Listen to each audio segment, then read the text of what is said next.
Hare Krishna, Namaste. Welcome to my channel. In my last video, I discussed about what are the conches that were blown before the beginning of the onset of the Mahabharata war in the battle of Kurukshetra.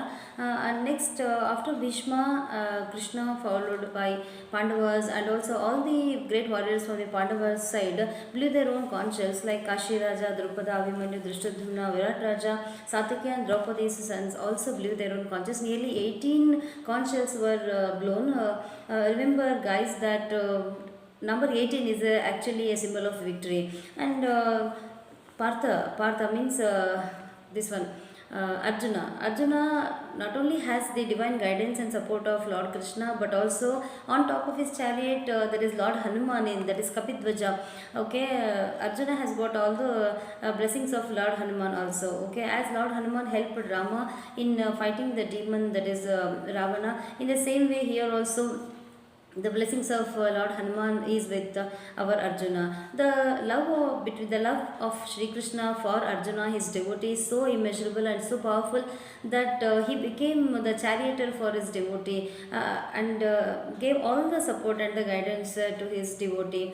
Okay, so he has to actually, the real aim is to protect dharma. Verse 21 goes like this: Senayor bhayor madhya ratham sthapame achyuta yavadetan nirikshaham yodha kaman vasitha. Arjuna requests Lord Krishna that to take his Ratha, my chariot. He tells that my chariot. Here Arjuna's ego speaks.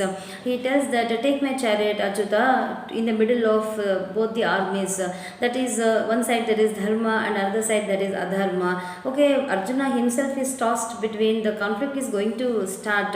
He asks Lord Shri Krishna to take his chariot and place it in the middle of both the armies, so that he can view and observe and he can also comprehend that who are all supporting this wicked Duryodhana and who are all with whom he has to fight. He wanted to understand and observe. But please guys, remember that two things destroy the humankind. That is, one is ego and another one is blind love. Arjuna is full of ego, that before the war itself he is sure that he will kill all the Kauravas and he will succeed in this war. This is his overconfidence. That's why he is drowned in the ocean of sorrow for a few moments, next few moments.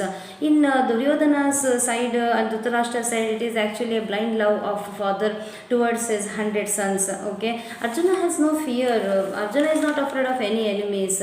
Okay, so in verse 25, when the chariot of Lord Krishna actually is placed in the middle of the both armies who are enthusiastic, who are on the tip of their toes to fight.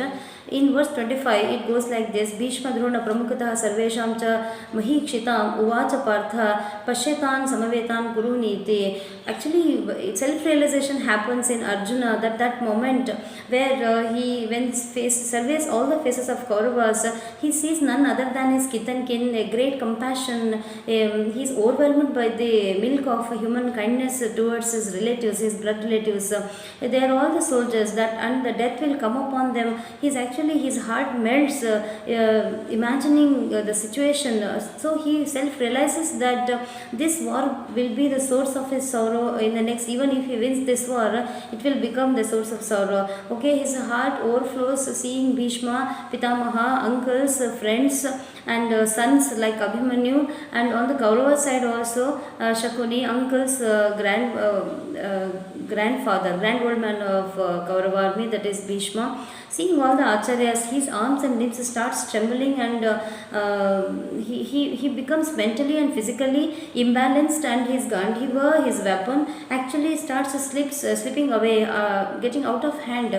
He actually collapses in the chariot only. Okay, in this physical weakness, he realizes that even after winning this wealth or this throne, he will not be happy forever. So that moment he could not control himself and he starts grieving. He is drowned in the ocean of sorrow at this moment. Okay, in this way he actually refuses to start the war only. Before the war only, this becomes an occasion for our Lord Krishna to teach Bhagavad Gita. He tells that, teach me Krishna, I will be your student. Okay, thank you.